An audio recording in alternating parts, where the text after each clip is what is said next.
What's going on? So today we're going to talk about calling ducks, and mainly I want to talk about a couple of the tricks that I did when I started. And a good buddy of mine, one of the best tricks that he ever told me was don't start by blowing into the front of the call. Actually blow into the back of the call so you can hear the sequence. And actually if you have a buddy that's a really good caller, have him do his sequence in the back of his call so you can kind of hear what that's supposed to sound like. One thing that I struggle with a lot is like for like a basic quack, everyone's like, just say hut, hut, hut. Well, if you're blowing, I would blow in the back call and go hoot, hoot, hoot, hoot, hoot, hoot.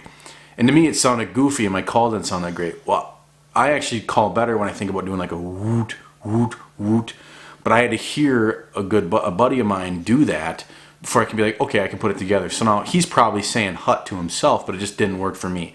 So find what works for you and go with it. But really that hut, hut, or woot, woot, you're just trying to emphasize the end of the call with that T or that woot noise. So I guess just the basic, if you're first learning to call, I always take my hand like this, and your call is going to go, I'll let the camera focus here, and you're going to hold it just like this. Now these fingers control the air. So if they're closed, more air pressure. When they're open, less air pressure. So a lot of times you see guys when they call, when they're calling, they're doing like this. And what that's doing is it's more pressure when they start the call, and they release the pressure at the end.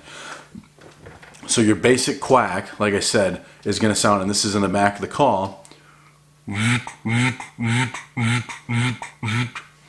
So that woot, woot, woot. But what it should sound like,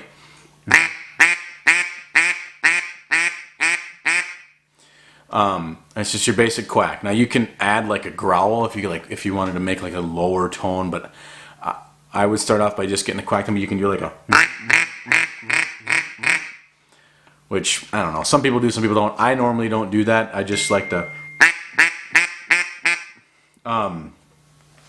That's what I like. So the next thing is you can do like sequences with that quack. Because once you learn the quack, that's kind of, if you can learn the quack, you can kill ducks.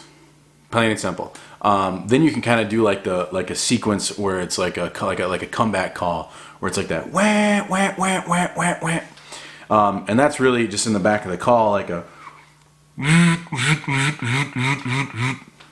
really simple. I mean, and again, like I said, do it in the back of the call. It's really simple once you get the quack down and it sounds good to do this and just learn how to sequence it yourself, like a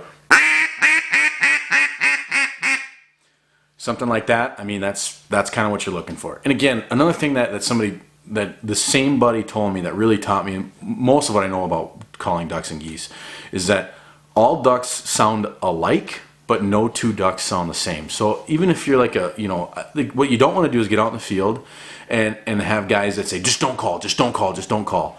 Screw that, man. Like, you should be calling. You should be calling because you're not going to call if you don't learn. And you're not going to learn if you don't see what works and what doesn't work. So yeah, I would suggest practicing in your truck, just practice all the time. If people get annoyed at home, like I said, go for a drive. I've blown this thing in my truck while I'm driving.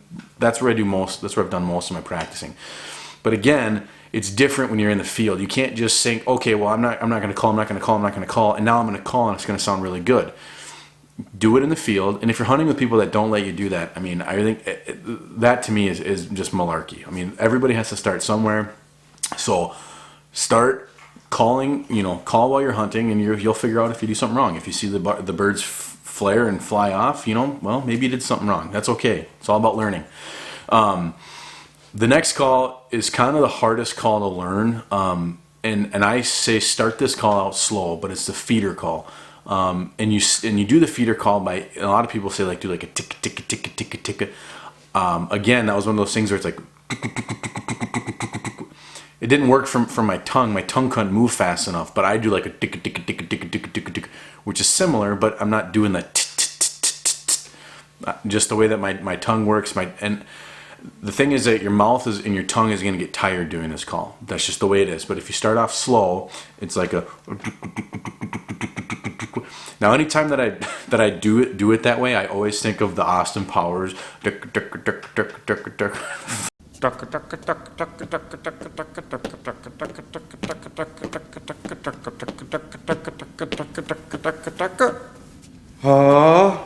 The Macarena thing.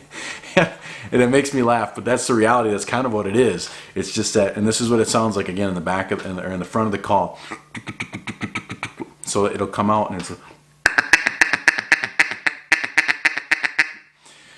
it's gonna sound really bad when you start, but as you speed it up, it gets faster and faster. So a full like a feeder call in the back, like full speed, is gonna sound something like this. It's really fast. It takes a lot of practice to get it down, but just keep practicing it because you'll get it, and it should sound something like this. That's really fast, and honestly, it just takes time. It just takes time. It takes practice. But again, then you can start, kind of combining these things where you're doing feeder calls into quacks into sequences, and that's how you get birds in. And if you got multiple guys calling, it works out really well. But just practice, blow into the back of your call. And like I said, if you have a good buddy that's really good at calling, have him do his sequence so you can hear how it sounds coming out of his mouth, because it's really hard to tell what he's doing when you just hear versus that's kind of all I got. I mean, honestly, duck calling is relatively easy, but it just takes time. It takes practice. So anyways, guys, early teal season in Minnesota opens up September 3rd. So good luck. Be safe. We're like 3 weeks away. And I'm stoked because I'm ready to hunt teal. And then we're going to go into early goose. And then the season closes for a week. And then we have a regular opener. I think it's like September 24th. Not sure, I'm just doing off the top of my head.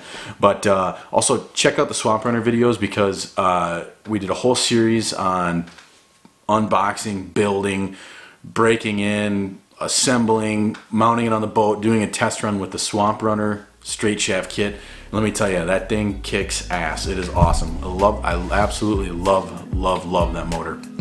Super excited to go into duck season with it. But anyways, I hope that you learned something. I hope that this was helpful. Get out there, have fun, be safe, hunt hard, stay humble. We will see you guys in the next one.